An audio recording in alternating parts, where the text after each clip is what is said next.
Éducation sur Sen TV. Santé sur Sen TV. L'actualité sur Sen TV. Politique sur Sen TV. Sport sur Sen TV. Religion sur Sen TV. Culture sur Sen TV. Sen ay xibaar ci Sen TV. Je suis Astou Diaw Camara, chercheur à l'ISRA et directrice de ISRA BAM. ñun ay gëstukat lañu léegi dafa am depuis des années et des années li ñuy wax paradigme yi dafa changé dañu ne bàyyi leen di toog ci seen laboratoire yi rek di def recherche léegi dañuy def li ñuy wax recherche action recherche accompagnement. Donc moo tax ñu nekk Fatick depuis plusieurs années di nekk fi en partenariat avec des acteurs locaux avec des universités et cetera. Parmi projets yi nga xamante ne moom la ñu am ñu amoon soxla wu def gëstu bu gaaw bu gàtt. léegi xamoon nañ ni dina jafe ci ñun pour ñun chercheurs yi ñu ñëw def gëstu boobu xam nañu aussi dina jafe ñu jël ñetti étudiants du ko mat léegi ñu ne xaaral ñu xool université yi nga xamante ne ñoom li ñuy liggéey intéressé na leen. Donc mu nekk université USSEN donc loolu mu nekk lu ñu rafetlu bu baax parce que université régionale la kii di université régionale mais université boo xamante ni dafa li ko yëkkati mooy naka lay suuxatee koom-koomu territoire bi. Donc bu fekkente ni étudiants yi nekk USSEN ñun mën nañ leen mobiliser ñu defal ñu diagnostic lu ñu rafetlu la li gën a neex nag mooy ñu boole leen en collaboration avec étudiants yu jógee ci université française bu ko defee ñoom déjà premier défi bi bu ñu rafetlu mooy ne ñu boole ay étudiants yu bokkul cursus bokkuñu milieu social bokkuñu contexte yi ñu jóge en 10 jours ñu denc seen différence yooyu yëpp liggéey ci intérêt wu territoire bi. Donc loolu nekk lu am solo loo xamante ni rafetlu nañ ko te bëgg nañ ñu koy continuer liggéey bi li mu wane mooy ne boo xoolee département wu Fatick ci liñ fiy bay di fi dundee am na diversité c'est-à-dire am na yaatu xeetu meññeef yi bari na am na yoo xamante ne céréales la mooy dugub ceeb am na yoo xamante ni légumineuse la ñebbe arachide am na yoo xamante ni fruits et légumes la wax ne maraîchage bi wane na ko. Donc booy xool assiette bi wane nañ ko yi ñuy lekk fii nii ci Fatick am na diversité des repas bu ci nekk boo xoolee am na ñeenti mbir yoo xamante ni ñu ngi koy exploité ci zone bi ba ci jën. Donc lim ñuy réconforter rek mooy que ni suñu mbébét yi ñu am au plan politique au plan économique ne dañu bëgg di bay du dund moom suñu bopp war nañ ci gën a mën a taxaw et puis diagnostic yu mel nii dafay wane ni boo ko yamalee ci territoire ci la sa gis-gis di gën a fin ci lay gën a leer xam nga bu ñuy wax rek Sénégal souveraineté alimentaire Sénégal souvent dañuy wax ay produits yu am importance te duñu xam par zone naka lañ ci mën a defee ay leviers politiques. Mais boo xoolee à l'échelle du département wala à l'échelle de région di nga xam bu baax produit bi ñan ñoo ko fiy bay yan jafe-jafe la ñu am boo leen bëggee jàppale fan ngay jàpp. Boo xoolee aussi diversité bi li tax mu am importance souvent dañuy dekk ci approche filière fàtte ni ñi nga xamante ni ñooy bay ñoom gisuñu filière ñoom système la ñuy gis. Man mi nga xamante ni baykat laa damay def dugub gerte mango yooyu yëpp su ma ko jaxasee dina am dañuy mottalante. Yow bi nga xamante ne yaa ngi may gunge nag boo ñëwee rek jàpp benn produit par exemple boo ñëwee Fatick ne parce que Sénégal ceeb daf fi am importance man ceeb rek laay fi def sama politique di nga juum ndax li ñuy wane mooy que ni Fatick boo leen bëggee jàppale du ceeb kese di nga jàpp ci mango jàpp ci xorom jàpp ci leneen ak leneen ak leneen. Donc loolu liggéey bi wane na ko liggéey bi aussi am na yeneen piste yi mu wane loo xamante ni ñun ci projet bi dinañ ko jëfandikoo mais li ci gën a neex mooy ubbi na xaw na am ay tuuti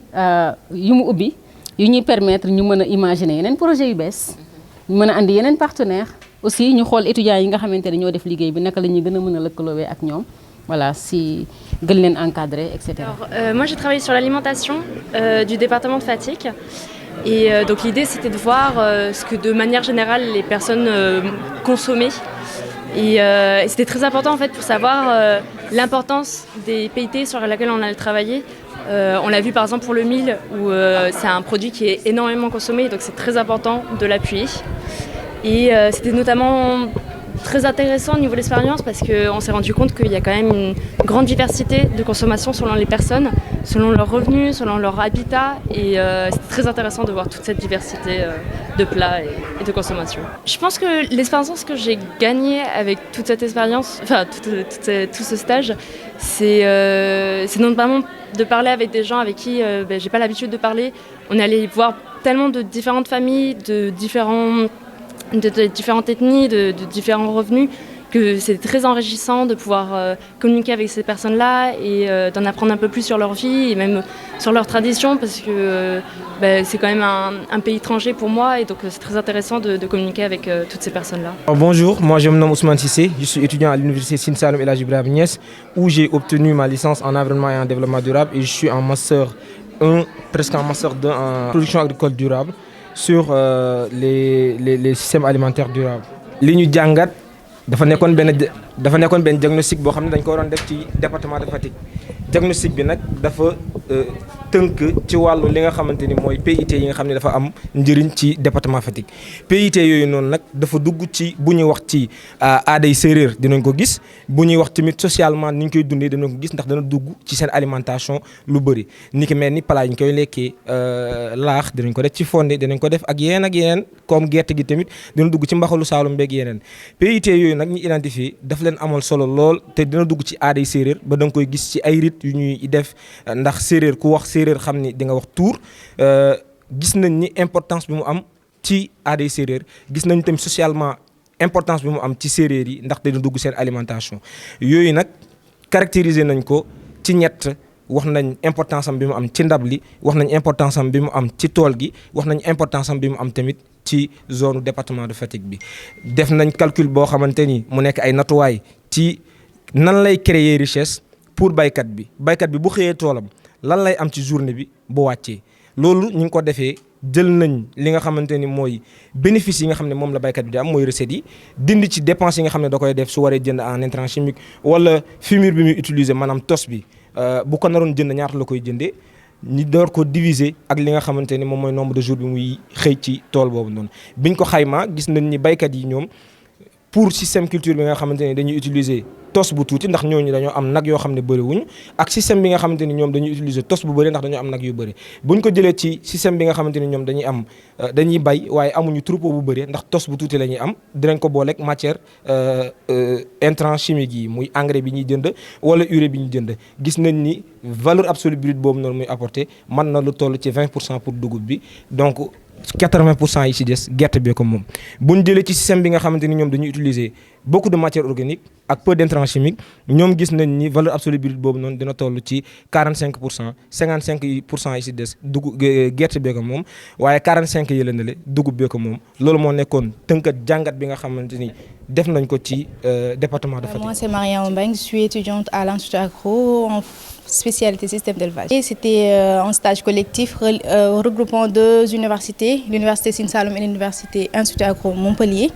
Donc on a eu à travailler sur les dynamiques dans le département de Fatick, dans le cadre agricole plus précisément.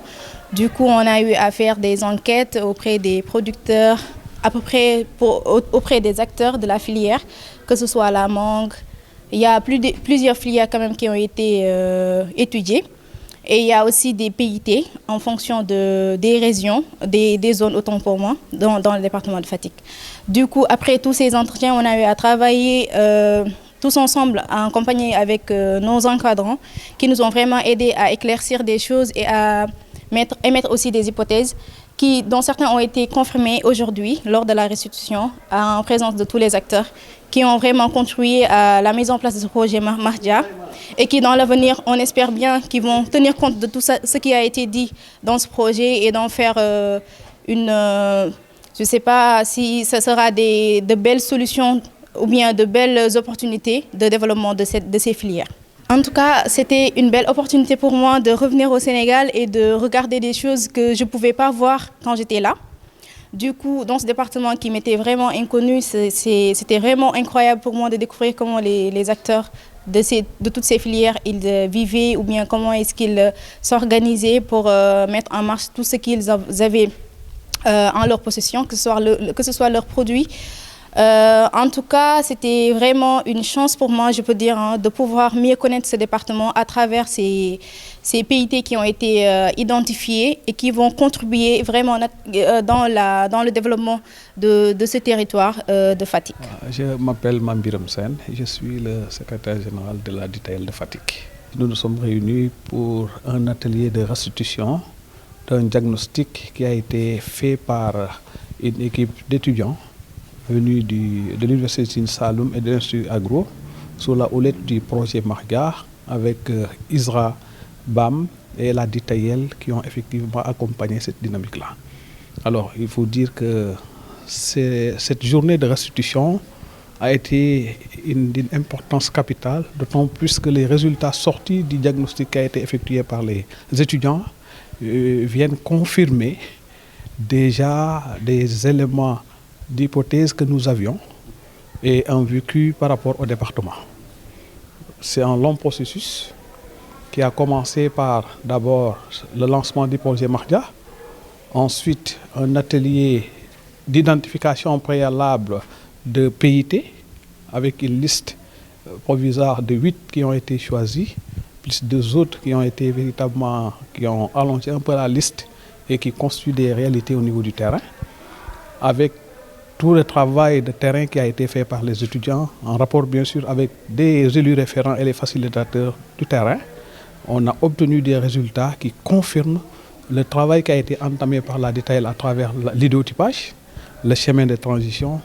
et cela devra véritablement nous pousser à valoriser ces produits d'intérêt territoriaux. Les conclusions issues notamment de ce diagnostic sont très intéressantes en termes de perspective pour ce qui concerne notamment la DITAYEL.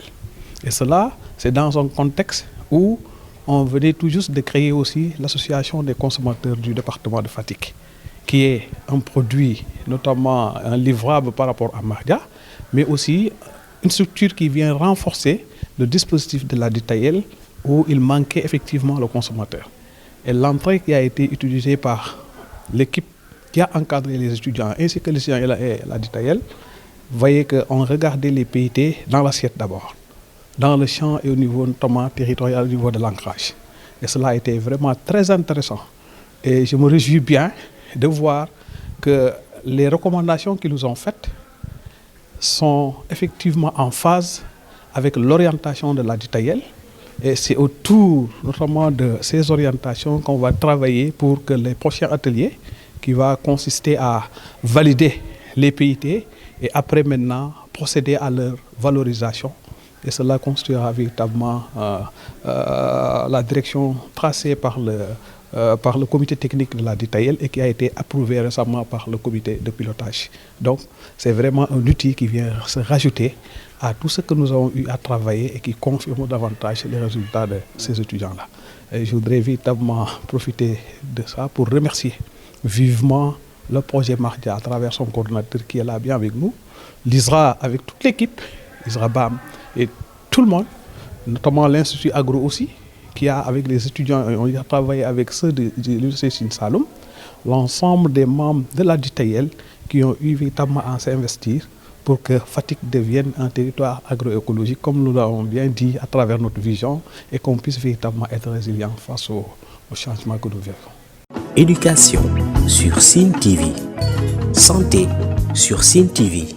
l'actualité sur Sine TV, politique sur Sine TV, sport sur Sine TV, religion sur Sine TV, culture sur Sine TV. Seen ay xibaar ci Sine TV.